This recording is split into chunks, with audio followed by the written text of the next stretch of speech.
In a world where demons and humans live separated, a small boy appears lost in the desert. His name is Mori, and he holds a mystery no one understands. When a grumpy demon finds him, the two begin an unexpected journey. Between magical cities, dangers, and discoveries, a friendship is born capable of changing everything. But after all, who is little Mori, and why is everyone looking for him? Our story begins in a dark and abandoned building. A squad of soldiers advances with caution. The leader of the squad activates the scanner, which maps the area with a red light. In that moment, one of the soldiers shouts that the target is here, and the team advances quickly. The light of their flashlight reveals a cornered child, who looks wild and frightened. But suddenly the child bursts away at high speed, trying to escape the squad. The leader then orders them to throw the device, trying to capture the fleeing target. The scene shifts abruptly to a room, where a boy wakes up with a jump, startled. He sits on the bed, and the story explains that the strong sunlight woke him. The place seems to be an orphanage, a special protection zone for children. But as he steps off the bed, his feet full of scars reveal a difficult past. The story explains that this place was strange to the boy, who walked all clumsy. After all, he now had flat flooring, clean clothes, and even prepared food on the table. The boy spent most of his time alone on a hill, until other children appear. They invite him to play together, but the boy becomes completely terrified at the idea. Suddenly, he throws himself on the ground like an animal, with the hair on his body standing on end. With this bizarre reaction, the other children run away screaming, completely scared of him. The boy stays on the ground and becomes confused when a butterfly lands on his head. In that moment, he throws himself backward and lies on the grass, seeming a little more relaxed. From a window, a woman in a wheelchair observed the whole scene from afar. She then asks if he does not speak, but the caretaker says he just never learned. The woman continues, explaining that the rescue team believes he grew up with animals. The younger caretaker compares him to Mowgli, but the other woman becomes confused by the name. The woman in the wheelchair laughs, saying that young people do not know the story. She then explains that she is from a time far earlier than when that caretaker arrived. At that moment, the orphanage church bell begins to ring, calling everyone. The children all run excitedly toward the caretaker, who calls them to gather. The boy watches curiously as one of the boys receives a letter sealed with wax. He becomes thoughtful, until a voice explains that what the boy is holding is a letter. A red-headed little girl adds, saying it is from a sponsor and that sometimes gifts come. She then looks directly at the boy and asks if he does not have a sponsor. The girl pulls him by the hand, explaining that a sponsor is an adult who looks after him. But the boy disagrees, saying that adults are bad, so she proposes a middle ground. She says that Matthew brags so much about the gift he got that she felt like hitting him. The girl also complains about the tacky dress that Lily got from her sponsor, and she even comments that Joe talked to her sponsor, finding the whole situation disgusting. Then the boy asks about her, but the girl says she does not need one, because her mother will come get her. She remembers the promise that her mother would come after she slept for 100 nights. The boy becomes confused, but she explains that 100 nights pass in the blink of an eye. She says she hopes her mother comes soon. He looks to the side, with a thoughtful and slightly hopeful expression. That night, the boy observes the starry sky from the window of his room in the orphanage. The story then says that the child blinked his eyes, as if seeing something special. The scene shifts to the classroom, where the teacher says that they came from space. She holds two dolls, explaining that that was how everyone became friends. But a boy with glasses interrupts the class, stating with certainty that this is a lie. A girl asks why the teacher would lie, and he says it is because they think they are just children. The boy then opens an old and thick book to prove that he was telling the truth. Surprised, the others ask where he got the book, and he reveals he took it from the principal's office. He begins reading, explaining that a long time ago aliens came to Earth. The story shows giant and colorful aliens appearing above the city buildings. The news spread, showing the chaos and panic of people with their arrival. Humanity fought with an ultra-powerful weapon called HAEK, but something went wrong. The aliens simply opened a portal and ate the weapon, forcing humans to surrender. Back in the present, the bell rings and the caretaker starts calling the children by name. She then calls for Mori, and our protagonist becomes confused, not understanding anything. The caretaker approaches Mori with a smile and says that there is a letter for him. The boy takes the envelope, which has a red wax seal right in the middle. The woman says that now he has a sponsor, and asks if he is not happy. He then finds the red-headed little girl standing in the hallway, looking very upset. As he gets closer, he sees that her face is full of tears, because she had been crying. Suddenly, a strange noise draws their attention, coming from a covered table. The girl tells him to go away, while she was still crying.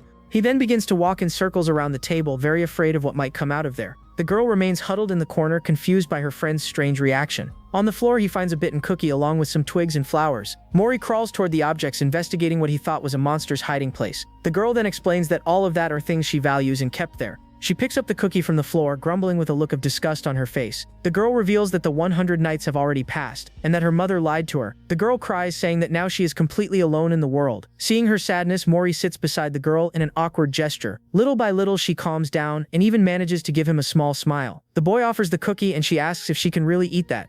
He starts drooling with desire as she brings the food close to his mouth. The sunlight illuminates their hiding place, making the atmosphere a little happier. She notices that he cannot read, and takes the letter from his hand to help. But upon opening it, she sees that the letter has only a single word written, "Hello." Outraged, she shakes the envelope and asks if that is all, and something falls. What falls to the floor is a beautiful bright blue flower that looks like crystal. Mori becomes completely hypnotized by the beauty of that mysterious flower. Later, he takes the flower to bed and places it beside the pillow. At that moment, he has a strange dream, seeing himself as a baby surrounded by blue flowers. Back in the room, a blue light shines while Mori sleeps peacefully. Time passes in the orphanage, and the church bell rings, marking a new day. With that, Mori continues receiving letters and gifts, and everyone thinks he is very lucky. He has already accumulated so many gifts that the other children are impressed with the quantity. While his friend complains about the letters, the others are delighted with the crayons and the talking doll. The children then wonder what kind of person the sponsor is, and why they are so kind. One of the boys says that adults are nice when they feel guilty, leaving Mori confused. Understanding nothing, Mori tries to eat the crayon,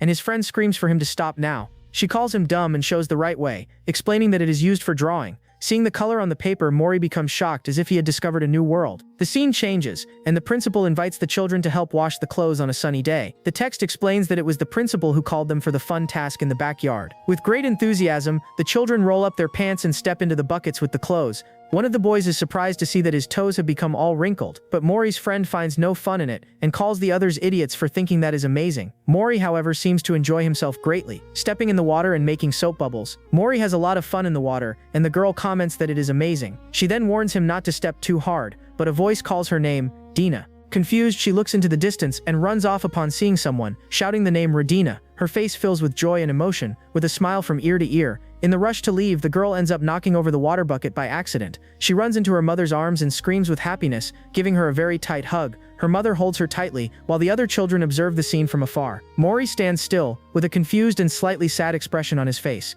He watches the two walking away, leaving together across the green field. The scene changes, and the girl, now at night, says goodbye, asking him to take care of himself. With her bags ready, she advises him not to eat fast, so he does not get sick. She then offers her bag and her shoes, saying she will give everything to him. The boy looks at the shoes, and she tells him to wear them so he will not walk barefoot anymore. Suddenly, the girl hugs him with all her strength, shouting his name. Very close, she whispers in his ear that he must be happy. That night, Mori sleeps with a smile, remembering his friend's farewell hug. He recalls the scene of her leaving happily with her mother over the hill. At that moment, all the orphanage children said goodbye, waving to the girl who was leaving. The story shows that the boy returned to sit alone on his usual hill. But even with the absence of his friend, the story explains that he did not feel lonely. That is because the letters and gifts from his sponsor were always by his side. The cloak was warm, and the crayons and the talking doll were very fun, and the affectionate letters always came with a nice scent of fragrant wildflowers. Besides that, the bright blue flower always came along with the simple messages he received. With all that, Mori looked at the horizon, thoughtful about who sent so many gifts. He remembers the friend's questions, whether the sponsor felt guilty about something, and he also recalls his friend's joy upon finally finding her mother. A light then shines in his eye, as if he had had a great idea. The story says that the child wondered if this mysterious person could be someone special. It was then that he asked himself if the sponsor could be his own mother. Decided, Mori packs his things in the bag his friend gave him, ready for an adventure. He looks one last time at the orphanage, and says goodbye from afar, waving to the sky. Then he takes a step and begins walking, until he finds an abandoned railroad track. Wearing the shoes he received, he sets off on an unknown path under the starry sky. The story explains that he is going on a long journey to finally meet his mother. The scene changes, and he seems to have found a barn to spend the night with some animals. When he wakes up, a calf licks his face, and the story says that the child awoke. The train he boarded without thinking was already taking him on a long trip to see his mother. The locomotive releases smoke as it travels through a rocky and endless desert. When the train finally stops, Mori steps down and his feet sink into the hot sand. He stands still, waving at the train as the machine goes away and leaves him behind. Now alone, the boy looks around, lost in the middle of that immense desert. The camera pulls back, showing how small he is in that desolate landscape. With firm steps, he begins to walk through the sand, moving forward.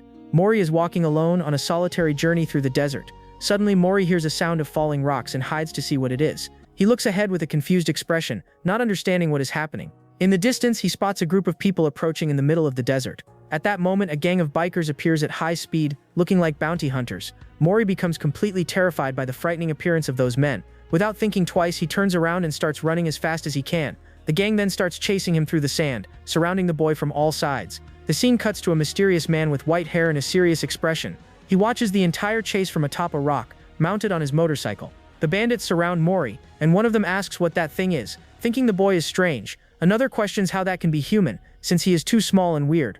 One of the henchmen then asks if they can still sell him, but the other does not answer. Mori is on the ground, exhausted and sweating in fear for having been captured by them. One of the bandits then suggests that they could simply eat a little piece of him. He says that nobody would notice, and that they could pull off just a leg, since he is small. Suddenly a giant monster lands on the sand, raising a huge cloud of dust with the impact. He glares at the bandits and asks who said they could touch the boy freely. One of the henchmen becomes terrified and stammers an apology to his boss. The boss grumbles that something that size is not even good for a snack, but then he notices something. Mori stays on the ground, just watching all the confusion without understanding what is going on. At that moment, a shot hits one of the bandits directly, with a burst of green energy. The others are shocked, wondering what kind of bullet that was that glowed. Suddenly, a super technological motorcycle appears on the horizon, coming at high speed. The monster shouts that it is a rider, and tells his men not to panic, because it is just one. Even with the warning, the henchmen start shooting desperately at the motorcyclist, but the rider dodges all the bullets with impressive skill, without being hit. He maneuvers his motorcycle and fires back, hitting the enemies with red lasers. Seeing his men fall, the boss becomes furious and curses the motorcyclist with great hatred.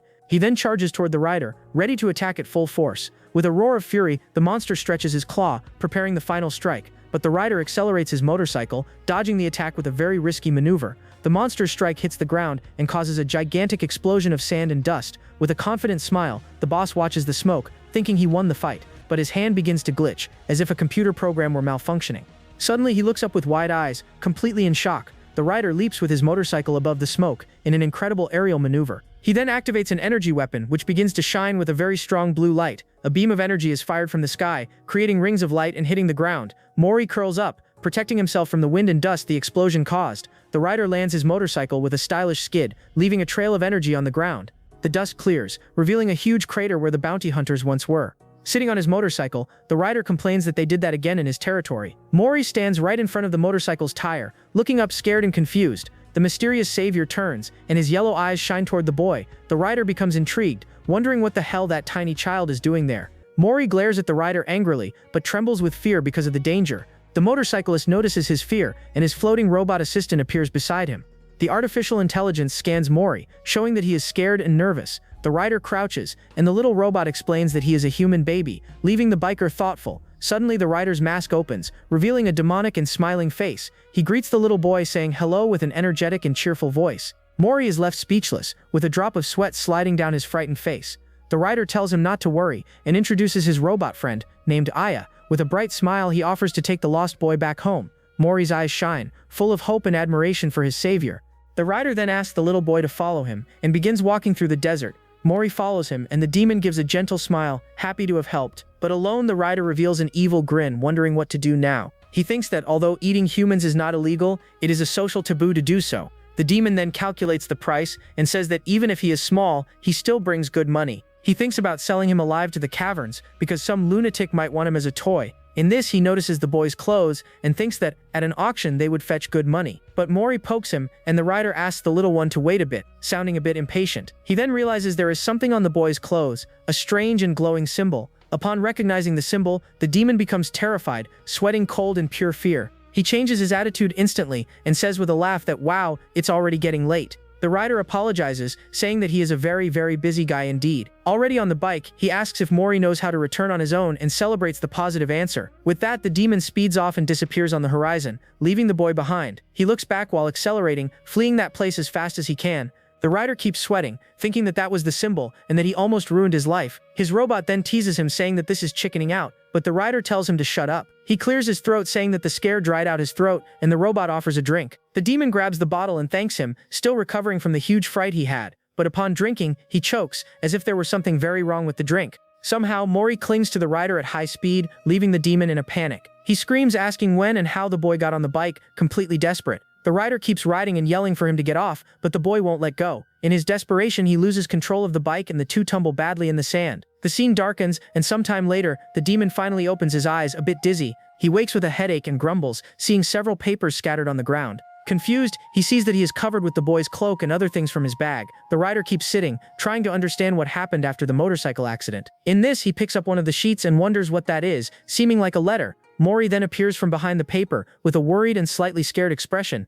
The rider jumps in fright and screams because he thought the boy was sleeping, but then the robot explains that it covered him with the items and made a fire to warm him. The robot says that he seems to need hydration, and the rider agrees to drink water. Mori then gets up and walks back to the fire, leaving the demon watching. He grabs the canteen to fetch the water, and the rider just watches him, feeling awkward.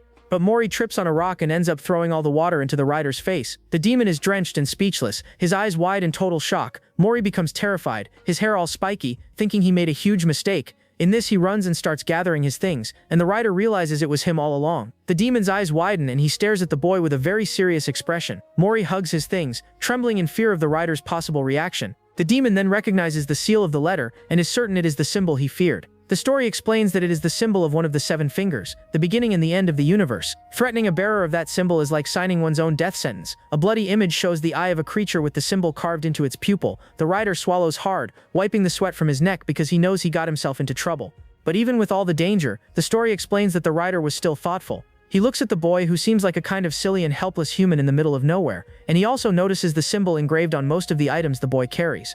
The rider then remembers the papers, which are so expensive they're worth a month's food. He also notices that the ink on the letter seems to have been written with great care.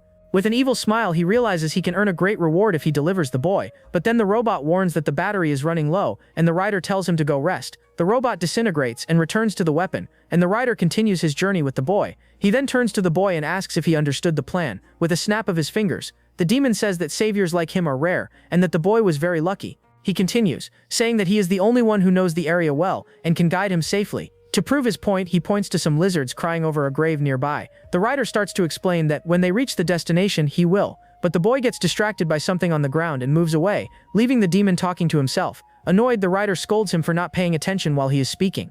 Mori then shows what he found, a giant blue beetle that he is about to eat. The demon stays silent, completely shocked and speechless at the scene.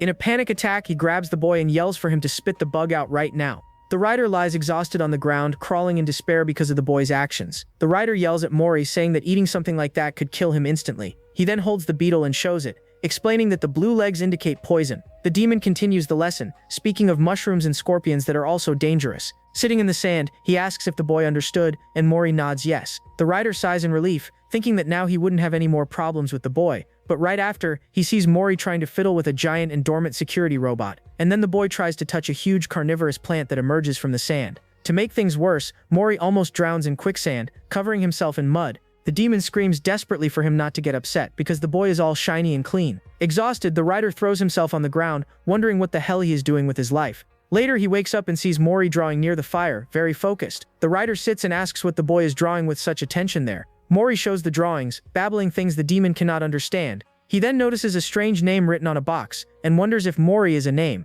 The rider grabs one of the drawings and asks what that black thing Mori drew is. Mori points to the drawing, and the demon asks if that is supposed to be him. The rider is shocked and incredulous to learn that the drawing is a portrait of him. With a drop of sweat on his face, he holds the paper and analyzes the boy's drawing. The story explains that the rider stared at the drawing for a long time. After all, that was the first time someone had taken the trouble to draw him. The robot reappears and says that the rider seems to be in a good mood, leaving the demon embarrassed. The artificial intelligence then describes itself and gives 50 points to Mori's observation skill. The writer then turns to the boy with a serious and slightly emotional expression. He says that the boy should draw him in a more impressive way and shows how to do it. We shift scenes to the writer in another place. Standing on a rock, he throws a device into the air and continues his demonstration. He then says that as soon as they cross that hill, the journey will be near its end. But Mori has already run ahead, and the writer yells for him to listen to what he is saying. Irritated, the demon threatens to leave him behind if he doesn't hurry and walk together. But something catches the writer's attention, and he stops talking, with a confused expression. Mori finds a strange creature, and the writer wonders if it is a wild animal. Suddenly, a bigger beast appears and attacks the smaller creature,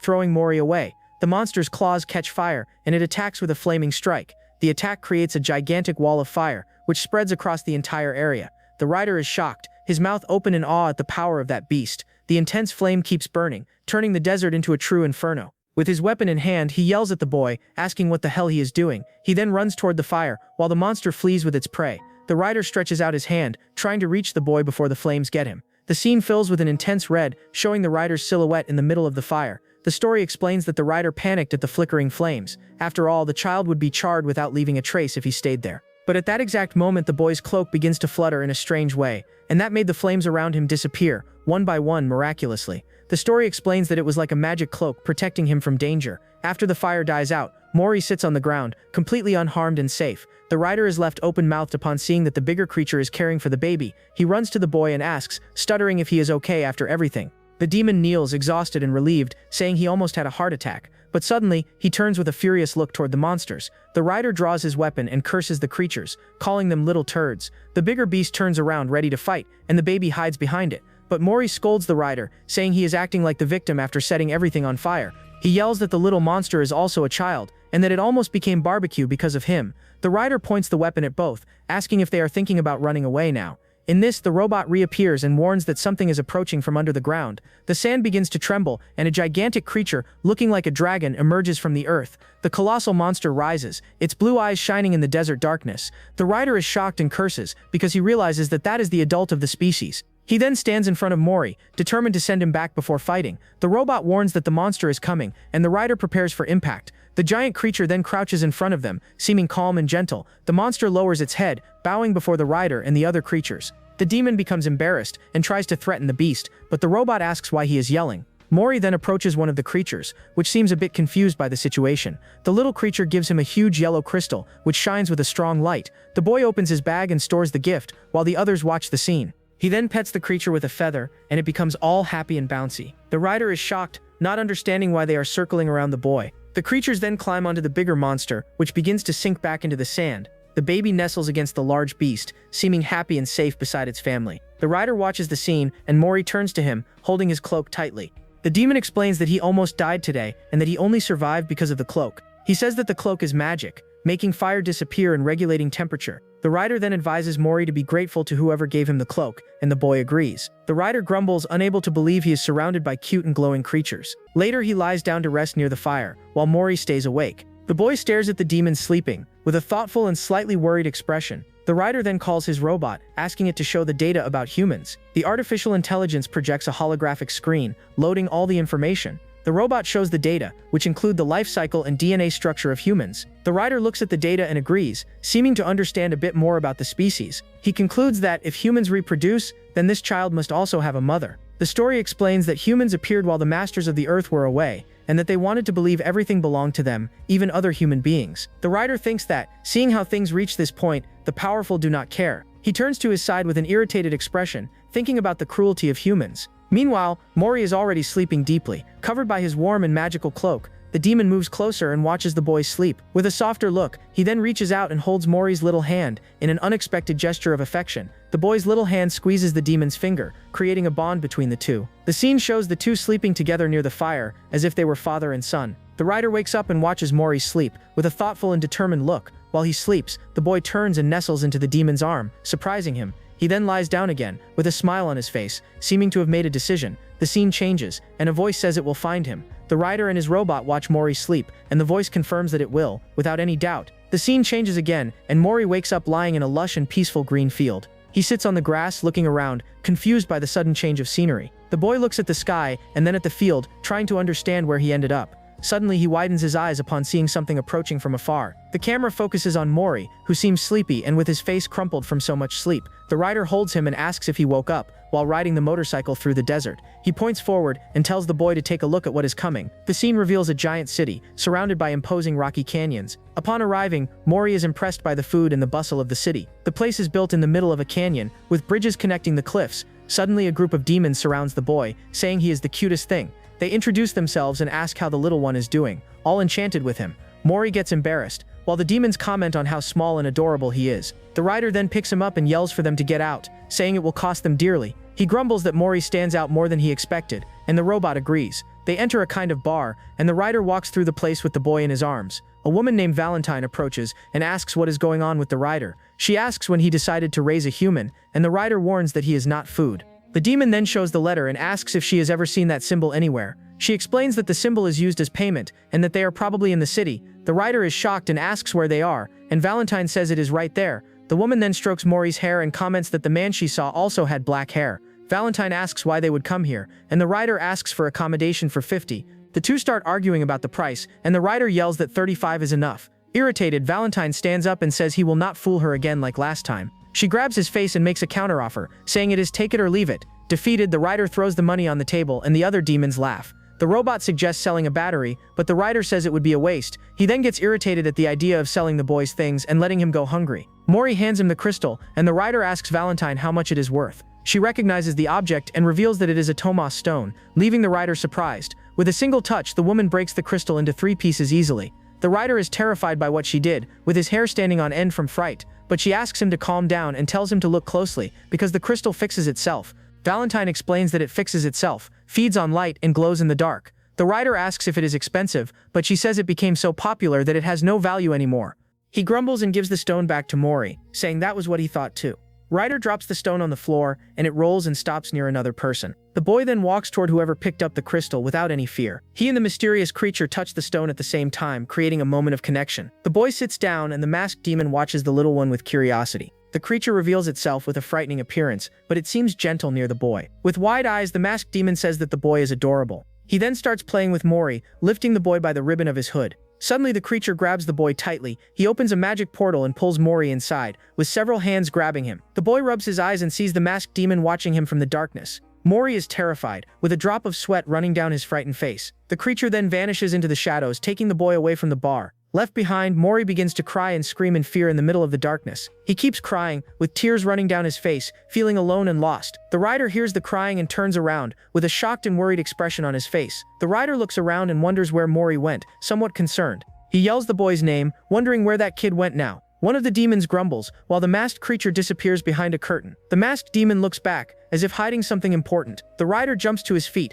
with an expression of anger and despair on his face. He runs to the curtain and yells for the creature to wait, trying to stop it from fleeing. The robot begins scanning the area, and the writer yells for him to stop for a moment. He reaches out his hand, yelling once more for the creature to stop, but it is too late. The masked demon jumps off the bridge, disappearing into the dark abyss of the canyon. The writer stands at the edge, shocked and confused by the creature's sudden escape. The masked demon looks up, with a defiant and mysterious gaze. The robot says it detected a life form in the creature's pocket, and the writer becomes furious. He then orders the robot to fly up to block their path, and the little one floats. The writer begins running across the bridge, chasing the kidnapper with all his speed. The robot flies, searching for a way to intercept the masked demon. The robot begins scanning the city, with its sensor glowing green. The sweep maps the entire canyon structure, showing the bridges and passages. The holographic screen displays various data, analyzing obstacles and possible paths. The robot reports that it found 14 possible routes for the chase. It calculates the target's speed and direction, and concludes that they are on Route 2. The artificial intelligence initiates navigation, and the rider shoots after the kidnapper. The robot warns that there are stairs ahead, and the rider goes down the steps quickly. Meanwhile, the masked demon hides behind some barrels, trying to throw him off. The rider continues the chase, running across the dark bridge with great determination. The robot guides him, telling him to take the left bridge, and the kidnapper makes a detour. Nearby, a street artist shows his masterpiece, a sand self-portrait, but the rider runs by and destroys the sculpture, not even realizing what he did. The artist begins to cry, seeing his half-year artwork destroyed in seconds. The robot then lands on the ground, indicating that the target changed route again. The robot warns that it switched to Route 11, and the rider jumps to another path. The masked demon runs, looking back to see if the rider is still on his tail. Mori, inside the bag, struggles and trembles with fear, trying to escape from there. The robot warns that they are approaching the destination, and the rider speeds up. He then reaches a place that looks like a portal, with a golden light in the back. The rider jumps to another rock, using the canyon paths to take a shortcut. But he reaches a dead end, and wonders if the robot is being serious. The artificial intelligence then shows the target on the map and yells that it's now. The rider throws himself off the cliff, using a hook to swing to the other side. He lands hard on the ground, rolling a few times before managing to get up. The kidnapper turns and is shocked to see that the rider managed to reach him. The creature turns and tries to flee again, but the rider is getting closer. The demon then summons his bike from the sky, which falls on top of the kidnapper. The bike lands on the ground, and the rider approaches the fallen and cornered enemy. The masked demon asks who he is and why he is chasing him like that, but the rider ignores him and yells for Mori, asking if the boy can hear him. The masked demon mutters something, and the muffled sound comes from inside the pocket. The robot scans the voice, trying to identify whose sound it heard.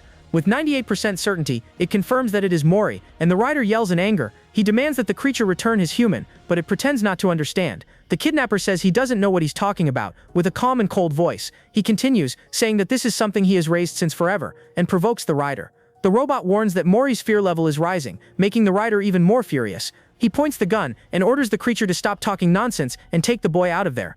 But the masked demon refuses, with a simple and direct no. He says the boy is very cute, and that because of that he will raise him. The creature repeats that he will raise the boy because he is too cute to let go. The kidnapper recognizes the rider and provokes him, calling him crazy. He continues saying that the rider is an infamous outlaw with an illegal offspring. The rider then asks how someone as dangerous as him can raise a human, but the masked demon replies that he can raise him with much more love than he can. The masked demon says the rider also wants the boy because he likes him. He challenges the rider, proposing that they ask Mori himself who he prefers to stay with. The creature goes silent for a moment, staring at the demon with its empty eyes, but he dodges the subject, saying that the boy's opinion is not important in that situation. The rider then prepares to fight, and the robot transforms into a powerful weapon. The kidnapper warns that shooting in the city will put him on the wanted list, but the rider doesn't care, and Mori's crying echoes in the darkness, leaving him desperate. The story shows that the child was scared and saw no way out of that dark place. Suddenly a voice speaks to him, and it was the doll his mother gave him. The masked demon then makes a proposal, saying he will be generous and give in. He proposes to keep the head, and the rider can keep the boy's body. The robot's screen shows that the remaining energy is 63%, enough for one shot. The rider thinks he has the power to blow the enemy's head off with a single shot, but he hesitates, because the compression of the muscular pocket could crush the boy. He gets irritated, wishing he could get Mori out of there before shooting the kidnapper. The kidnapper gets annoyed by the rider's silence and dares to ignore him like that. Suddenly he feels something strange moving inside his cloak and gets startled. The masked demon groans in pain, not understanding what is happening in there. He screams desperately, and Mori comes out of the pocket, leaving a puddle of liquid behind. The rider smiles, and Mori runs toward him, fleeing from the kidnapper's hands. The creature screams that it is disgusting, trembling with anger and disgust at the situation. He becomes furious, yelling about how the boy dared do that inside his pocket. The scene focuses on Mori, who keeps running away, unaware of the kidnapper's fury. In the blink of an eye, the rider fires an energy shot that rips the enemy's arm off. The masked demon screams in pain, lamenting having lost his arm and his jewels. The rider approaches and stares at him, telling him to listen well to what he is going to say. With Mori in his arms, he threatens the enemy, telling him not to touch the boy again. He continues the threat, saying he will make him crawl like a snake if he disobeys. The rider grumbles, realizing the shot was too loud and drew attention. He then calls his robot, and the bike reassembles so they can escape from there. The rider picks Mori up, checking if the boy's clothes are clean. With the problem solved, they get on the bike and speed across the desert. The demon breathes in relief, and Mori looks at him with a confused expression. Suddenly, the rider starts laughing loudly, happy with what happened. He mocks the kidnapper, laughing at how the enemy got all disgusting and irritated. The robot praises the tactic, saying it was a truly ingenious method of escaping. The rider then hugs Mori and congratulates him, saying he did really well. He says he is very proud of the boy, and Mori's eyes shine with joy. The boy climbs onto the rider's shoulders, feeling majestic and victorious. The robot asks which direction they should go, and the rider says it's the fastest route. With Mori on his shoulders, he announces that they are going to the whale cradle. But the boy starts climbing onto his head, and the rider yells for him to get down. They arrive at a place full of fog and get off the bike to continue on foot. Mori climbs a hill and looks around, curious about the new environment. Suddenly the boy's mouth opens wide, amazed at what he sees in front of him. The scene reveals a mountainous landscape, with the two exploring the new territory. They travel through forests, ruins, and deserts, living many adventures together. At night, they camp and cook over the fire, sharing a moment of peace. Elsewhere, they find a sinister forest, with branches that look like tentacles. In a dark cave, the rider faints, and Mori gets scared by a strong light. The robot saves the data, recording that the strange creature fears strong lights. They then arrive in a cave with the phrase "No War" written on the wall. The rider picks up an improvised shield, and the two prepare for what comes next. They navigate through an underground river, with Mori on a raft, and the rider swimming beside him. Upon arriving in a dark cave, they see several red eyes watching from the darkness. Suddenly, a swarm of flying creatures attacks, and the rider tries to protect himself. Mori disassembles the robot, taking a green piece that glows with an intense light. He then rubs the piece on the rider's face, as if it were war paint. The journey continues, and their bike flies over a green field under the moonlight. Mori watches the moon with a thoughtful look, remembering everything he has lived. The scene reveals a starry sky, with a school of giant flying whales. One of the whales flies over their bike, creating a magical scene. Mori reaches out his hand, amazed by the beauty of those flying creatures. The rider smiles, happy to see the boy's joy at that spectacle. He activates the autopilot and lifts Mori into the air so he can see better. The boy stretches out his hand, trying to reach the stars and the whales in the sky. One of the whales approaches, and Mori's mouth opens wide at its grandeur. The boy's little hand almost touches the whale's skin. In a moment of pure magic, Mori's eyes shine, reflecting the starry sky and the lights of the Aurora Borealis. The school of whales continues its journey, disappearing on the starry horizon. Mori closes his eyes and remembers a loving voice. The memory shows a woman with dark hair, hugging the boy with love. The mother's voice echoes, and Mori sleeps with a smile on his face, feeling loved. He wakes up startled in the rider's arms, confused by the dream he just had. The demon notices he woke up and holds him tighter, continuing the journey. The rider blames the robot for how it drives, but the boy sleeps peacefully. The robot defends itself, saying it was being careful and that the autopilot is great. The artificial intelligence teases, and the rider gets irritated, remembering he was the one who created it. They arrive at a place covered in snow, and the rider gets off the bike to analyze it. He looks at the frozen landscape and comments that that place hasn't changed at all. The robot suggests they walk in silence, because the night creatures might wake up. The rider tries to show something to Mori, but the robot interrupts him, saying no. The artificial intelligence then pauses, as if about to say something important. The robot asks if the boy isn't too equipped, since he has a super protective cloak. The rider jokes, saying it would be fun to roll him up like a ball, but the robot calls it abuse. He insists on the joke, but Mori gets confused, not understanding what is happening. The scene changes, and the robot creates a hologram of a snow-covered mountain. Suddenly, the robot warns that something is approaching them at high speed. The rider is shocked by the speed, which the robot reports as 491 kilometers per hour. The demon looks back, tail swaying, tense with the approaching threat. A shadowy image of the rider appears, with his tail swaying in a threatening way. He says he has a bad feeling, and decides to change the plan and go by motorcycle. The demon gets on the motorcycle and speeds through the snow, fleeing the approaching threat.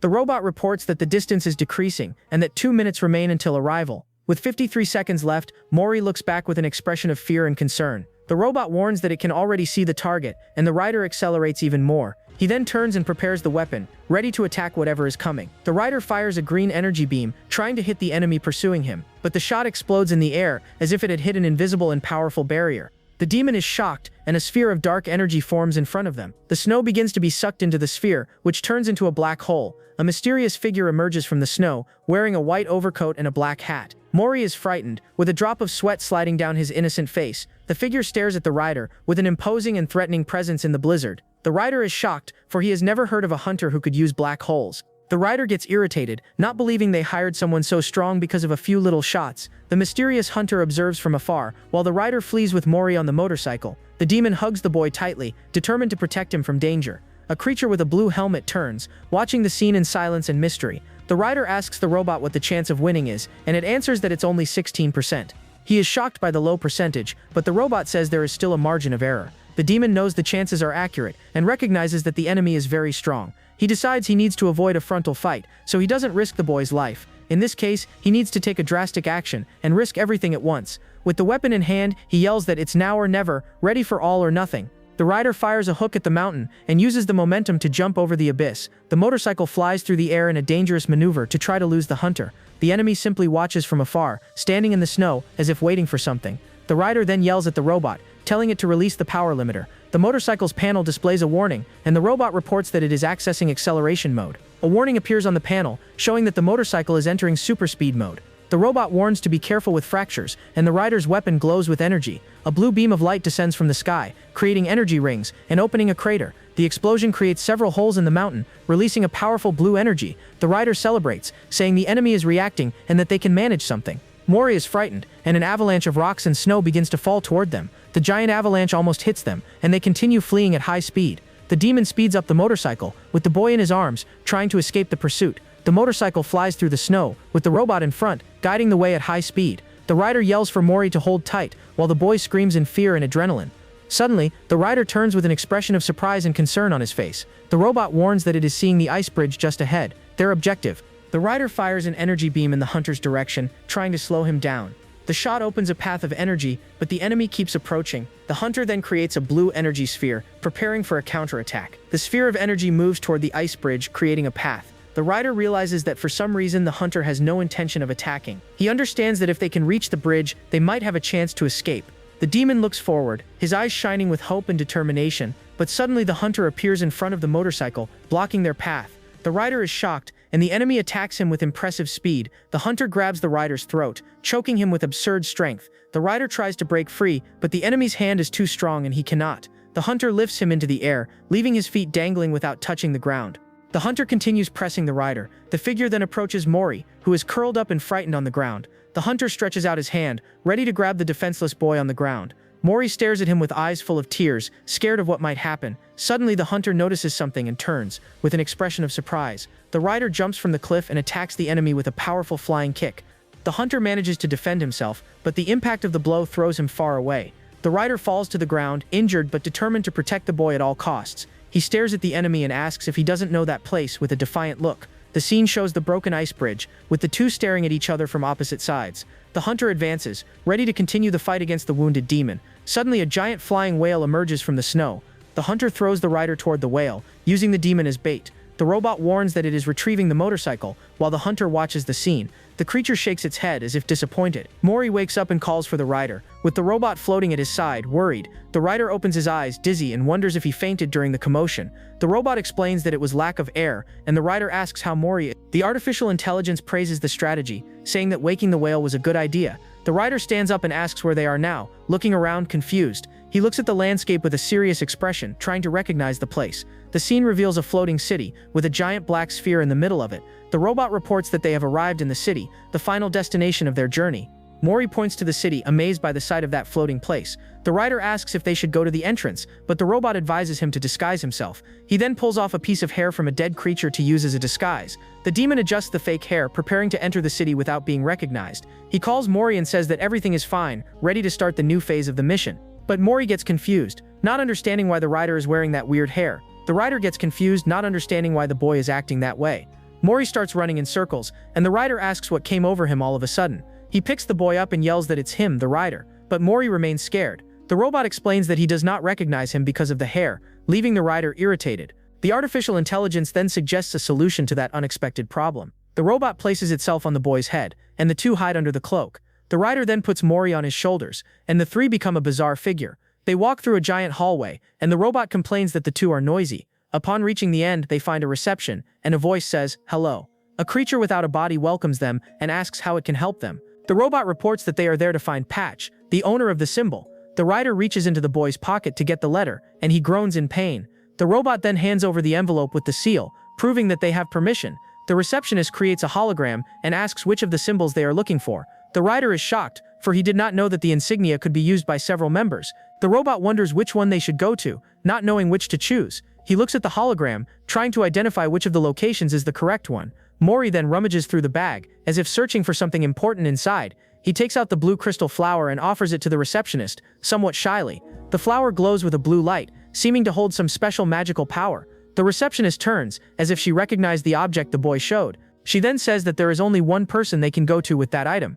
A portal opens in the middle of the room, revealing a path to an unknown place. The robot wonders what that is, and the rider says it looks like a portal. The two look at each other, and the rider touches the portal with his hand, feeling the energy. The receptionist tells them not to worry, for they will get there either way. The rider then enters the portal, crossing the dark barrier cautiously. They walk through a dark hallway until they find a light at the end of the tunnel. The scene reveals a green field, with a blue sky and white clouds. The robot says wow, and the rider is amazed by the beauty of that place. They arrive at a mansion in the middle of the field, and the rider comments on the unique taste. Mori looks at the house with eyes shining in expectation and curiosity. The robot says that Mori is in a good mood, and the boy starts running through the grass. They reach the mansion's gate, and the rider removes the fake hair, preparing to enter. He warns the robot and Mori to stay close, for it may be dangerous inside. The rider tries to find the doorbell, but does not know where to press to open the gate. Mori approaches the gate and sees an open window on the second floor of the house. A woman with dark hair appears at the window. The boy widens his eyes, as if he recognized the person he had been searching for. He smiles with a spark of hope in his eyes, and runs toward the house. Mori slips through the bars of the gate and runs into the garden, leaving the rider behind. The demon yells for him to come back, and the boy enters the house through the open window. The rider panics and starts shaking the gate, yelling for them to open the door. Mori lands on the wooden floor and finds himself in a long hallway lit by sunlight. He walks down the hallway, and the door at the end opens, revealing what is inside. Mori looks ahead, his eyes shining with expectation as he enters the room. Suddenly a creature appears and sees him. It asks who he is. The strange creature also seems confused by the visit. The boy gets a drop of sweat, while the creature asks how he got in there. They get startled by each other, and Mori hides, for the creature says it was not expecting guests. The boy then remembers the smell of the blue flowers, which makes him feel something special.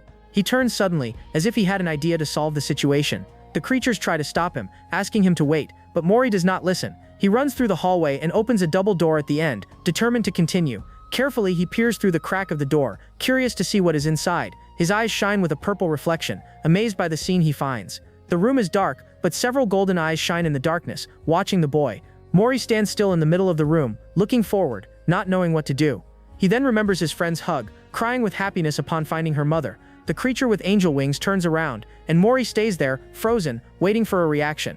Mori remembers his mother, and the image of her hugging him with affection comes to mind. The winged creature stretches out her hand, trying to gently touch the boy's head. But instead of smiling, Mori starts crying, his face all red and swollen. Ryder arrives running and yells his name, worried about what happened there. Mori keeps crying, mouth open in a heartbreaking sob. The winged creature and Ryder stand still, shocked by the boy's reaction. The boy's crying echoes through the mansion, leaving a sad atmosphere in the air. Sometime later, Mori is curled up under a table, still scared and crying. Ryder crawls under the table and tries to cheer him up, inviting him for a snack. He then suggests they draw something and throws himself on the bedroom floor, exhausted. Moria asks Ryder how the boy is, and he says he needs some time. Moria comments that Ryder seems worried, and he says it's the first time he's seen him cry. Ryder confesses that the mother wasn't as good as he imagined, and the angel becomes confused. The creature then introduces herself as Miria, Mori's sponsor, leaving Ryder surprised, and the story reveals that she is the leader of the PAE, the organization behind the symbol. The scene shifts to night, and the moonlight illuminates the room they are in. Mori wakes up in the middle of the night, with a sleepy expression and flushed cheeks. He sits on the bed and sees the robot charging while Ryder sleeps deeply. The boy approaches the demon's bed and watches him sleep, curious. Suddenly, Mori jumps on top of Ryder, who wakes up in shock and screams in pain. The demon grumbles and asks the boy to calm down, but Mori won't stay still. The boy then leaves the room and peeks down the hallway, as if looking for something. He goes down the stairs carefully, exploring the dark mansion in the middle of the night. Mori reaches the kitchen and starts crawling on the floor, looking for food. The boy looks up, cheeks flushed, smelling something tasty. He climbs onto a chair and sees a basket full of green, glowing fruits. Ryder appears and encourages him to try one, saying it's super rare and delicious. Mori tries to grab a fruit, but the basket is too high and he can't reach it. He then uses a chair to climb onto the table and finally manages to grab the fruit. The boy is happy for reaching the fruit. He looks toward the door and sees a strange creature with glowing eyes. Miria grabs a flashlight and walks through the dark library, searching for something. She has long white hair and dark skin. With a serious and mysterious look, the creature begins to sense someone's presence and goes to check. The presence was Mori, who was wandering around. The boy is distracted by a fruit on the table and becomes confused by the situation. He turns around and runs into Miria. Suddenly, several red lasers cut through the room, almost hitting the boy and the creature. Miria becomes terrified, eyes wide in pure shock and fear. She runs and hides behind the door while the lasers continue attacking. One of the fruits falls to the floor, rolling across the dark and silent room. Mori crawls on the floor, hair standing on end, scared by the fruit. Miria looks to the side and sees several fruits scattered across the floor. She picks up the fruit and hides behind the wall, curious about the boy. Mori is behind some crates and ends up falling asleep from exhaustion on the table. The woman watches him from afar with an expression of pity and a touch of sadness. She approaches and leaves the fruit near him, like a silent offering. The fruit rolls across the floor and wakes Mori, who jumps up, startled. He looks at the fruit on the floor and follows its trail with wide-open eyes. The fruit keeps rolling, as if guiding him somewhere. Mori reaches out, trying to grab the fruit that lured him out of hiding. The woman watches from the darkness, surprised by the boy's reaction. The boy then grabs the fruit and bites it eagerly. He then runs out, clumsy, trying to take a few more fruits with him. Meanwhile, Miria watches everything and throws another fruit to the boy. The little boy doesn't notice anything and keeps chewing the fruit, very satisfied. Miria focuses her gaze on him, her eyes shining in the darkness. Then Miria hides behind the door, spying on the boy without making any sound. The scene pulls back, showing the empty room with the starry night through the window. Then we see the kitchen, with fruit remains on the floor marking someone's passage. Lying on the floor, one of the siblings whispers to the others to stay quiet so they don't wake him, but the other, very curious, suddenly appears shouting that he also wants to take a look. One of the siblings wonders why the kitchen is such a mess like that. Then little Mori runs and clings to the leg of someone who has just arrived. He then looks up with a cute face, seeming very surprised by the visitor. It was Ryder, and his robot warns that little Mori needs to wash his dirty face. The little boy remains clinging to his leg, with no intention of letting go of his friend. Ryder picks him up, pretending to be angry, but the drone comments that his body is honest. Then the little robot begins giving an important message to Mori about what happened yesterday. The scene shifts to a room, and someone serves tea while explaining that their friend has already left. Sitting there, Ryder thanks for the help because he didn't know how to express his gratitude. In response, the hooded being simply places a mysterious black box on the table. Ryder stares at the box for a moment, and the other tells him to open the gift already. He then opens the box and an intense light shines from inside, completely surprising him. Inside the box there is a fragment of a star that glows with incredible beauty. He is shocked and wonders what that is, realizing it is a very rare item. In panic, he calculates the value, thinking the piece must be worth at least 60,000. He cries with emotion, imagining himself with his arms up and shouting that he is rich. The man thanks him for the work and Ryder laughs, remembering little Mori. But soon his smile fades and he becomes thoughtful about the moments he lived. He remembers when he protected the little boy from flying monsters in a dark cave, and also when they cooked and how the boy took care of him when he was injured. With these memories, Ryder lets out a sigh, realizing something changed inside him. The scene cuts to little Mori sleeping peacefully, with a smile on his face. Meanwhile, the little robot tries to get Ryder's attention, who seems distant. Suddenly, he says he still doesn't want to leave, leaving the woman confused. He tries to explain, saying that Mori likes him a lot and he cannot abandon him. He tries to hide it, saying he thought about staying by Mori's side until he gets used to it. The woman then asks if he would really do that for them, seeming quite surprised. Ryder gets excited and shouts that of course, because they have been through a lot together. But suddenly he becomes confused, not understanding what is going on in the room. Then a shadowy creature appears behind him, making the poor guy scream in fear. The woman then introduces the figure, saying he is her assistant, Jill. She apologizes for the rudeness, explaining that he thought Ryder was a kidnapper. The little robot becomes suspicious, questioning whether that is really the truth. Ryder covers Mori's ears, but the drone asks why since he does not understand. Then he lies down with the boy and tells him to take a look around while they talk. The little robot agrees with the idea, calling Mori to go explore the place with him. The little boy turns around and leaves the room, letting the adults talk alone. The scene shifts to a huge hall, and the woman welcomes Ryder. She invites him to sit wherever he wants, and he says they can start the meeting already. The woman goes straight to the point, revealing that they still couldn't contact Shalom. Ryder is confused and asks who the hell this Shalom is. He gets irritated with the creatures, shouting that even he knows the judge. How do they not? A narration explains that the judge is the master of the land and possesses 7 great powers. The woman then reveals that Shalom is actually one of those 7 powerful beings. She also says that Jili's black hole power was a gift given by him. An energy map appears on the floor, showing the vast domain that belongs to Shalom. A finger points to the map, indicating that Mori's shelter was right in the middle of the forest. Since it was in his area, they needed permission to enter, but couldn't get it. She explains they also didn't receive any news about Mori, and that's why they took so long to act, but one of the creatures says Shalom is just a very busy person, and it's nothing serious. The woman warns she will keep trying to send the messages, maintaining a serious posture. She then asks Ryder to stay with Mori until they manage to contact him, and he agrees immediately. But one of the creatures approaches and asks if the real meeting will start now. Ryder gets goosebumps, not understanding this talk about a real meeting. Then, one of the beings arrives bringing a little tray with toy utensils. He grabs the tiny fork, becoming completely confused by that bizarre situation. Then he asks what that is, and the creature explains it is a utensil made for Mori. Ryder gets irritated, shouting that it is too small, but the other says Mori is tiny. The creature defends itself, saying it made several other items and calls everyone to show them. They present a giant bed, saying it is perfect for Mori, who loves staying underneath it. 2 of them approach excited, asking what he thinks of the creations. Ryder gives a little laugh, thinking to himself that these people are really enthusiastic. The scene shifts to Mori, who is alone holding a strange object in his little hand. He explores the place, which is a huge hall full of windows and writings on the ceiling. With his little robot, he opens the door and goes out to the balcony, ready to explore more. Mori and his little robot keep exploring the house, passing through the kitchen full of food. The robot then teaches him the names of things like the lamp and the flower vase. Then little Mori keeps pointing at everything, curious to learn every detail of the place. The little robot becomes confused by the scene, but soon starts scanning the entire environment around them. He warns that there are leftover materials, and Mori climbs onto the chair to see better. The little boy climbs on the table and finds strange sketches, not understanding what they are. Then the robot explains that it seems to have been made by hand, making Mori even more curious. He then clarifies that he is talking about Mori's blanket, leaving the boy very surprised. The boy looks at his own cape, beginning to understand what those drawings mean. They were the designs of his blanket, and he sees the image of someone who made it for him. We see a close-up of Mori's eyes, which shine with the new discovery about the blanket. In that moment, one of the creatures finds him and asks if he really is the famous boy Mori. She says she is very happy that he is safe, because it was a struggle to stop Miria from leaving. The creature asks what they are doing, and the drone replies that they were exploring the mansion. The robot finds the house strange there, but she explains that Miss Miria built everything by herself. She continues, saying that Miria just wanted a way to try to understand him better. The scene shifts to Mori, who now spies on the mysterious woman from behind a door. He stays there watching in silence with his big eyes, full of curiosity about her, but suddenly the woman turns in his direction, and the little boy runs away scared. He passes by her like lightning, while the woman only watches him standing near the window. The woman gets a bit embarrassed about the situation, while Ryder observes everything from afar. He becomes thoughtful, trying to find a way to fix that awkward atmosphere between the two. The scene cuts to the mansion, showing that they have a long road ahead. Then Ryder has the idea that for now, it would be better if they became friends. The woman agrees, but the drone asks if Ryder has any good idea for that. Suddenly a light bulb turns on, and one of the creatures appears with a brilliant plan. And so begins the Operation Friendship with Mori, with the first step being to use snacks.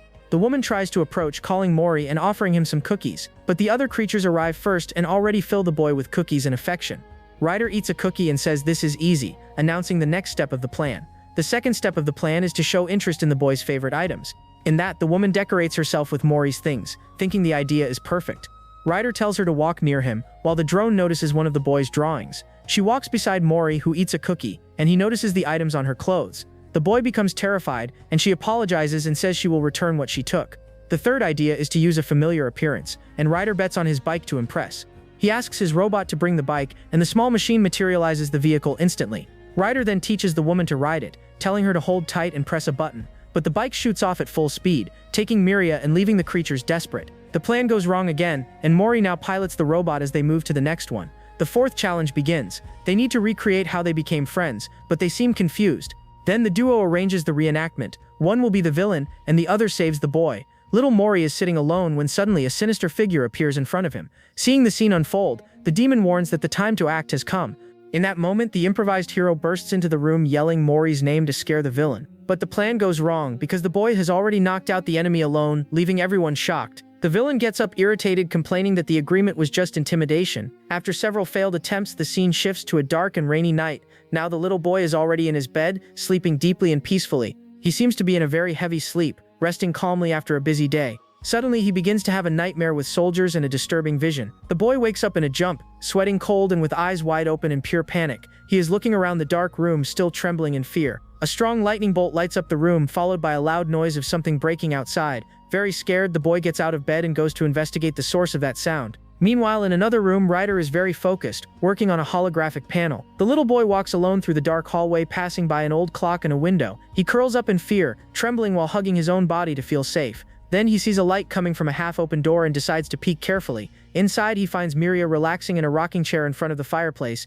The woman seems very calm, with a serene smile on her face, enjoying the warmth of the fire. The little boy hides behind a bookshelf, observing the books scattered on the floor. He finds a book about observing children and does not understand anything he is reading. With great caution, the boy decides to approach from behind the chair, walking very slowly. But suddenly, the boy becomes completely paralyzed with fright, and then he finally manages to place himself on Miria's lap.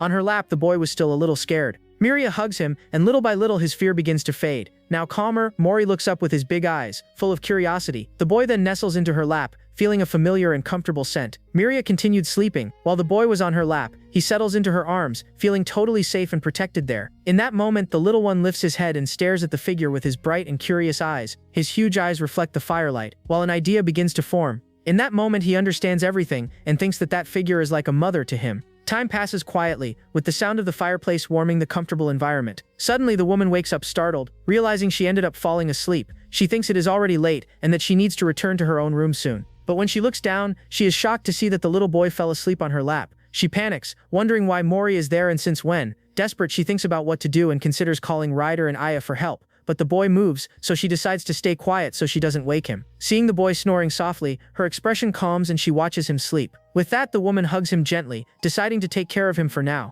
She remains seated in the rocking chair, watching over the little boy's sleep near the fire. The scene shifts to the next day, with Ryder waking up and letting out a huge yawn. A small floating robot congratulates him on the job, but warns that it took longer than expected. In that moment, an overload alert appears, and Ryder remembers that he strained the system some time ago. He then decides not to overdo it for now, and the robot agrees with his order. Suddenly, several people appear and cheerfully greet Ryder with a good morning. He gets a bit embarrassed by the warm reception, not knowing exactly how to react. One of the maids asks if he slept well, finding it strange that he woke up so early. At that moment, a notification warns that the mail has arrived, leaving Ryder thoughtful. Another maid appears carrying a barrel, looking very happy with the task. Ryder then offers to get the mail, and the maid thanks him for the help. He asks them to take the things to Miria and runs toward the front door. Arriving there, he grabs the envelope and sees a danger poster with several creatures. The robot comments that the print came out well, despite a strange noise it made. In that moment, the woman suddenly appears calling for Ryder, while he has a strange reaction. Ryder greets Miria awkwardly, saying that she seems in a good mood today. He then asks if she will be busy, but Miria replies that she has plenty of time. Excited, he says that's great because he needs help with Mori's clothes. But then he remembers an important detail. He is now a wanted man. Ryder panics because he was so focused on Mori that he completely forgot about that. Miria then suggests that they get ready to go out, making the demon even more nervous. Desperate, he asks her to wait and asks where they are going. She calmly replies that they are going to the center, leaving him confused. Ryder begins to sweat cold, asking if she is talking about the city center. With a huge smile, the woman confirms that yes, leaving the demon terrified. He realizes he is completely doomed, already imagining the danger he will face. The scene shifts to a fancy store, where several attendants welcome them. They enter a very wide and white place, with a very minimalist decoration. Ryder asks what place this is, and she explains that it is where she has her clothes made. An attendant shows a virtual model, warning that they can test and modify it on the spot. The attendant explains that since they make custom clothes, the client needs to go in person. He says that human clothes are rare, so he preferred to leave the work to real professionals. Mori gets a little scared, but the strange beings say they already expected that. In that moment, the attendant reveals that she has already received instructions and shows several treats to him. Mori's eyes shine immediately, completely enchanted with all those delicious things. Ryder scolds him, saying it is dangerous to act like that, but Mori was already being taken away. Miria goes after Mori. Ryder is shocked to see a portal, thinking that rich people are different. He then asks his robot where the cameras are, beginning to analyze the place. The robot warns that scanning is difficult because of the strong security measures in the place, but she detects one lens behind him, two in front, and guards outside. He begins to think about what to do, considering staying quiet and just going back to the mansion later, or he could simply pack his things and leave that dangerous place. Suddenly, the curtain opens and little Mori appears in a bear costume with honey. Ryder finds it extremely cute, but the robot asks why he seems so irritated. The robot asks why she is crying, and Miria covers her face, moved by the cuteness. She then gets an idea and shows a new look on the panel, asking what they think of it. In that moment, little Mori appears in an angel outfit, looking like a true work of art. Miria is left breathless with so much cuteness, and the robot comments that it seems she really liked it. Excited, Ryder tells her to let him try too, thinking he can do even better, and the result is Mori dressed as a rocker, with a leather jacket and a skull motorcycle. Ryder celebrates, but the robot says the two have no sense and that now it's his turn. With that, the boy appears in a futuristic outfit full of lights and a technological helmet. Everyone is impressed, and the robot says it turned out perfect and that they can continue now. Miria then picks up the little one in her arms, looking very happy with the choice. Ryder also holds Mori in his arms, who takes the chance to eat a delicious cookie, but he remembers the wanted poster and yells that it wasn't really his fault. He tries to justify himself, saying that he shot the city because Mori was kidnapped. Then he turns to Miria, saying that he has something very important to say now. Ryder gathers his courage and decides that he will reveal everything at once, no more excuses. He remembers the kidnapper asking how someone dangerous like him could raise a human. That question left him thoughtful, with a very serious and slightly shaken expression. Suddenly, a voice warns that the guides will help him find the way out. With that, Ryder begins to sweat cold. Realizing he is being kicked out of the mansion, he looks at Miria and then at Mori's bag, completely without reaction. Ryder tries to change the subject and asks about the letter she wrote to Mori, wanting to know what it meant. Miria then turns to him with a serious posture, seeming to think about the answer. She then hands him a photograph, leaving Ryder totally confused by the gesture. He looks at the image and sees only a green field with a blue sky, and something small on the hill. Miria explains that the thing in the photo is Mori, leaving Ryder shocked by the revelation. She then says that, as usual, she was analyzing some documents and received a letter from Shalom. The scene shifts to the past, showing that she thought it was a pamphlet and almost ignored it, but the paper begins to shine and she decides to take a look at what was inside. In that moment, a strong light transports her to a green field, completely surprising her. She then realizes that it was a video, and sees herself in the same place as the photo she showed.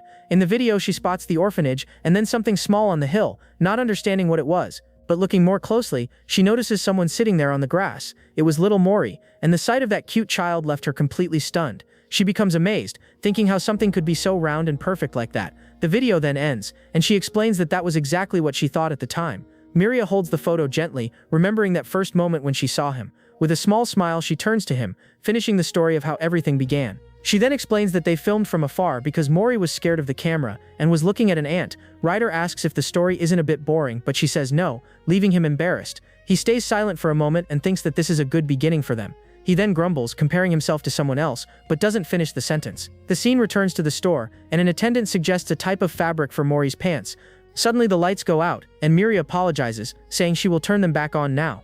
In that moment, a very strong light illuminates Mori's face, leaving him completely paralyzed. His eyes widen in panic, while sweat runs down his frightened face. He then stares at a giant ring of light on the ceiling, surrounded by scary statues. The boy becomes terrified, as if he were reliving a very deep trauma. Without thinking twice, he turns and starts running desperately to get away from there. He shoots toward the exit, trying to escape that place as fast as possible. Ryder and Miria have no idea what is happening, completely surprised by the boy's reaction.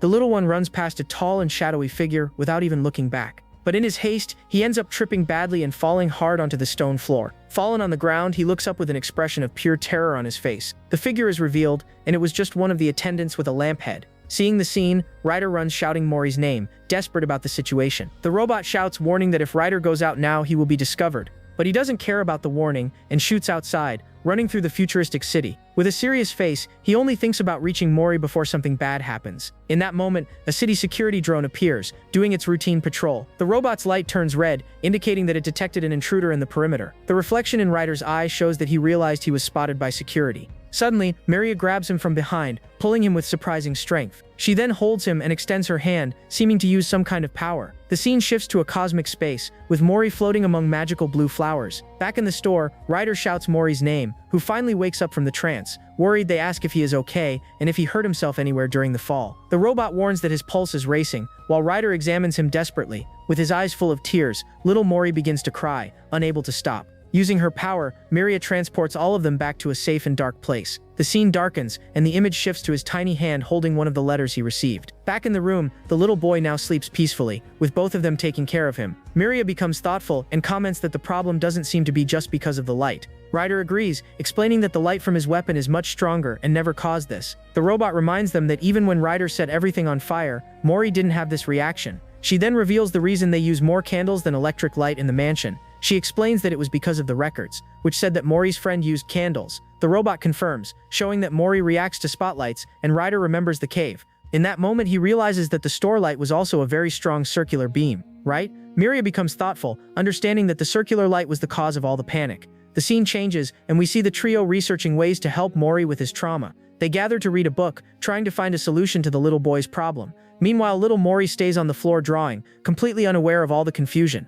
At night, the maids take Mori to a dark room, carefully surrounding the boy. The boy sits on the floor, and the servants prepare a shadow play for him to watch. Then the robot begins telling the story of the three little pigs, starting the show. Little Mori pays close attention to the story, his little eyes shining with curiosity. The story continues, saying that in the forest also lived a very clever wolf. The wolf then watched from hiding, while the pigs built their own houses.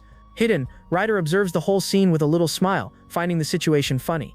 The scene changes, and he asks what a shadow play is, not understanding the plan. Miria then explains that they will start with a square and safe beam of light, and little by little, they will switch to circular light, while Mori gets distracted with the play. Back at the theater, the little boy watches the play, seeming much more comfortable now. The light becomes circular, with Ryder and Miria making the shadows of the wolf and the little pig. Thus, they create happy memories, and Mori is left with his eyes full of emotion. The robot then stops the reading, and says that he has one more thing to show. He reveals a drawing that Mori made of the three of them, looking like a family photo. The little machine remembers when he drew that, and becomes a bit embarrassed. The story shifts, and the robot narrates that the little pigs decided to work together. The robot continues, saying that they agreed on the budget and the construction area, and with the builder's experience, Ryder understands nothing about that story. They then build a superhouse to fight against the wolf, leaving Ryder shocked. Mori is left open-mouthed, totally impressed with the twist in the story. The little boy then lets out a delighted laugh, having lots of fun with the play. Ryder stares at the scene, still unable to believe what he just watched there. Miria is also left open-mouthed, surprised by the boy's positive reaction. The two then look at each other, and Ryder gives a small smile, happy the plan worked. But suddenly, a distant voice yells for them to stop fighting right now. The scene shifts, and a shoe is thrown as someone walks down a shadowy hallway. The mysterious figure approaches some statues and orders them to call Miria. The scene cuts to the next day, with little Mori slowly waking up in bed. The story explains that the child opened his eyes because the strong sunlight woke him. The little robot appears flying and gives a very cheerful good morning to Mori, who is sleepy. The boy rubs himself against the robot, and he comments that the child woke earlier than usual. He stretches all over the bed, looking very happy and full of energy to start the day. The little boy then rolls across the bed, stands up and starts peeking over the mattress. With his big eyes, he stares at something on the other side of the room, very curious. He then begins crawling across the bed, heading toward what caught his attention. But suddenly he finds an obstacle in the way and becomes a bit confused. It was Ryder, who hugs him and asks to sleep just 10 more minutes, very sleepy. The little one then gets off the bed, letting the demon rest a bit longer in the room. He goes to the door and Ryder wakes up grumbling, not understanding what's happening. With his yellow boots, the little boy leaves the room and begins exploring the hallway. The maids find him and ask if he slept well, worried about the boy. One of the servants gets startled and warns him that it's dangerous to run around alone. But he doesn't listen and opens a door, entering an unknown room of the mansion. He reaches his tiny hands out and finds Miria, who welcomes him with open arms and a smile. The story explains that it has been a month since the child began living there in the mansion. The scene shows his little feet covered in flour, indicating that he got into trouble. He then throws the flour into the air, making a huge mess and having fun with it. One of the maids screams in despair, because she had just cleaned that entire hallway. The little robot then asks Mori if he is hungry, and the boy nods his head. Suddenly, several maids appear at the door, shouting if he is really hungry. The robot then activates a filter, and the boy begins to glow, looking irresistible. Seeing that scene, the servant becomes shocked and wide-eyed, not knowing what to do.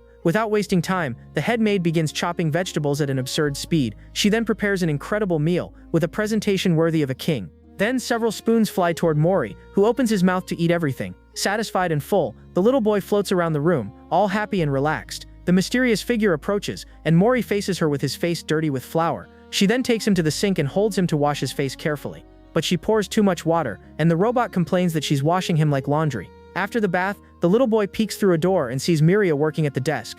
She looks like a true goddess, with a radiant aura and elegant posture. With shining eyes, Mori becomes enchanted by her beauty and dedication. Ryder arrives and praises the boy, calling him a very diligent and studious student. The scene shows Miria and Mori sitting on the floor, surrounded by drawings and books. Ryder then asks what the two are doing, and she explains that they are copying words, but the robot warns that all the drawings are wrong, leaving Ryder embarrassed. Miria defends the drawing, and the robot says her judgment is also being influenced. The little boy then grabs the book, and the robot offers to read the story to him. He begins reading about a phenomenon called pyrup, and the boy pays close attention. Ryder explains that he already talked about that before, but doesn't know all the details. Miria then explains that when the lifespan ends, the cells prepare to return. She continues, saying that they can divide from one to one, or from one to many. The woman reveals that she came from the judge's fourth finger, and that Shalom is probably the first. She then smiles and asks if the explanation isn't a bit difficult for Mori. The two observe the little boy, who glows with a yellow light, looking focused. Suddenly a person enters the room shouting, with a panicked expression.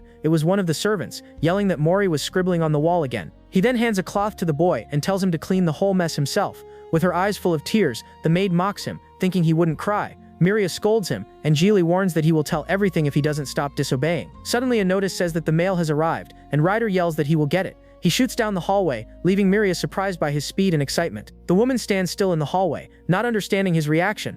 Ryder then returns with a golden envelope, all sweaty and happy for having helped. She thanks him, and he replies all embarrassed, feeling like the hero of the day. He then comments that, luckily there wasn't any wanted poster with it. Miria calls him, and he replies all awkward, stuttering a hi. She then asks if they can talk a little, with a serious and somber voice. He becomes tense, with a drop of sweat running down, not knowing what to expect from the conversation. Ryder starts freaking out, wondering what is happening, and if he saw something wrong. He follows her down the hallway, thinking if she noticed something suspicious about him. The demon then decides that it's better if he talks first, before the situation gets worse, but she interrupts him, and tells him to look at what she has in her hand to show. Miria reveals that it is a stone that opens the judge's chamber door. Ryder is completely shocked and speechless, with his eyes wide in surprise. She then explains that she finally managed to get in contact with the judge. Ryder becomes paralyzed, with rain falling in the background, reflecting his despair. He stutters the judge's name, sweating cold with pure fear of what may happen. The demon wonders if she reported him, and how long she has known everything. But Miria surprises him, asking if he has ever thought about joining her organization. He becomes completely confused, not understanding anything she is proposing. She notices the confusion and asks if it was too sudden, leaving him embarrassed. Miria then explains that she asked the judge to make Mori an official member of the group. She continues, saying that although she has no news from Shalom, they will probably like it. Ryder yells for her to wait, and the woman explains that this way she can protect him too. He then asks how long she knew, and Miria reveals it was from the beginning. He asks why she let a fugitive enter, and she says that Mori depended on him. She continues, saying she could overpower him if something happened, and he agrees awkwardly. Miria then recalls the story of how he met Mori, and he becomes thoughtful. Ryder understands that getting rid of the person would be easy, but wouldn't solve his problem. She then holds his hand, in a gesture of trust and partnership between them. The woman says that life may be less exciting, but she still wants him to stay. With a sincere look, she asks him to stay with them, to take care of little Mori. Miria then suggests that he seriously think about it, leaving the decision to him. The demon looks at her from the side, and agrees to think about the proposal, a bit shy. When leaving the room, he finds Mori sleeping on the floor and asks why he is there. He then picks the boy up, and the robot asks why he is staring at him. The two little robots float around, asking why he has that expression. The robot asks if something good happened, and Ryder yells that no, completely embarrassed. He then straightens Mori's clothes, preparing him for an important event. The demon says he looks tidy, and the boy says he tried hard to make a good impression. The scene changes, and the maids gather around Miria, all nervous and anxious. Mori approaches Ryder, who is sitting on the floor, looking a bit tense. The demon stares at him with a serious look, as if he were about to say something important. Ryder then calls Mori, who turns immediately, paying attention to his friend. He offers to take care of the boy's bag, and picks the object up to take a look. He takes the crystal out of the bag and warns that he cannot go with the boy. Ryder then places the necklace around Mori's neck, with a very serious expression. With a smile, he says that he will be nearby, trying to reassure the boy. Mori holds the crystal tightly, looking more confident and ready for whatever comes. Miria warns him that he can postpone if it seems difficult, and asks if he will be okay. The two then look at each other, in a moment of tension and shared understanding before the meeting. The woman throws the stone upward, and it begins to shine with a golden light. A black portal appears in the middle of the room, and everyone gathers around, ready to go. Miria explains that she needs to go ahead, and asks the two to wait and follow the plan. With his little yellow boot, the boy takes a step forward, ready to enter the portal. He then enters the portal, crossing the dark barrier with great courage. The scene cuts, and the little boy finds himself in a dark and imposing room with two statues. Meanwhile, Ryder and the others watch everything through a holographic screen. Miria walks through the hall, which has giant columns and other hooded figures. She then touches a symbol on the floor, and the stones begin to levitate around her. The maids grow worried, but Ryder reassures them, saying that everything is fine. Suddenly, a giant cosmic entity appears in front of her, calling her name. Ryder is left open-mouthed, realizing that the colossal creature is the judge himself. Miria walks toward the entity with a calm and respectful posture. Miria waves, and the creature seems to respond to the call. Yahello advises him to look only at Miria and move forward without averting his gaze. The little boy then stops in the middle of a circle of light, ready for his presentation. He holds the crystal tightly, watching the figure walk away and leave him alone. Through the screen, Ryder and the servants celebrate, saying that the shadow play worked. With firm steps, little Mori begins to walk toward his objective. Miria waits for him in the middle of the cosmic space, with a serious and imposing posture. The boy keeps walking, with a determined expression and full of courage on his face. He then approaches one of the hooded figures, who seems to be a guard. The creature looks down at him, with a ring of light shining on its mysterious face. The circular light reflects in his eye and he remembers the trauma he experienced in the shop. Triggered by the trauma, the little boy stumbles and falls hard onto the dark floor. Through the screen, Ryder and the servants watch the scene with wide, panicked eyes. Miria screams his name, desperate, while Yahello only observes the situation. The guard approaches the boy, who remains fallen and frightened on the hall's floor. He then extends his hand and asks if the boy is okay, trying to help him stand, but Mori pulls away, with a sweaty face and an expression of pure fear and distrust. The hooded creature tries to approach again, with its face shining in the darkness. Miria notices something wrong and yells for him to wait, trying to stop the contact. The ring on the guard's face begins to shine with rainbow colors, looking distorted. Miria warns him not to touch the boy, but it is already too late to intervene. In an act of desperation, Mori bites the guard's hand with all his strength. The creature screams, asking what he is doing, and orders him to stop that now. The guard screams in pain, while Mori keeps biting with a wild rage. Seeing the scene, Miria stretches out her hand, preparing to use her powers and intervene. She then creates a small black hole, ready to resolve the situation at once. One of the statues warns that using that power inside is not allowed. Suddenly, an invisible force pulls Miria away. Without giving her time to react, the scene cuts, showing the boy being struck by a beam of golden energy. Ryder and Miria stare wide-eyed, shocked by the power of the entity. Little Mori then faints, with his crystal necklace shining intensely. He is sucked into a portal, disappearing into the darkness of the hall. Miria watches the scene powerless, while the boy is taken far from her. With a sweaty face, she laments what happened, feeling guilty for the situation. The judge then announces that the situation needs to be explained, with an imposing voice. Back at the mansion, Ryder shouts in outrage, calling all that a great absurdity. Miria faces him with a serious expression and repeats the word absurdity. She explains that they think Mori is unstable, and that the fault may be hers. Because of that, they decided to keep him in the judge's territory, and Ryder becomes enraged. Miria remains silent, with a sad look, seeming to agree with the decision. She remembers the scene of Mori biting the guard, confirming the boy's instability. The memory of the guard appears, and Miria wonders why the search team is there. Back in the present, she faces the judge, not understanding the reason for that meeting. The scene cuts, and one of the creatures questions how a human managed to get there. They do not believe that a child of that age could have traveled alone. Meanwhile, the servants ask what Ryder is seeing, and he explains about the judge. Miria faces the entity and asks them to be honest about what is going on. The creature then accuses her of having sent a servant to take the boy from the shelter.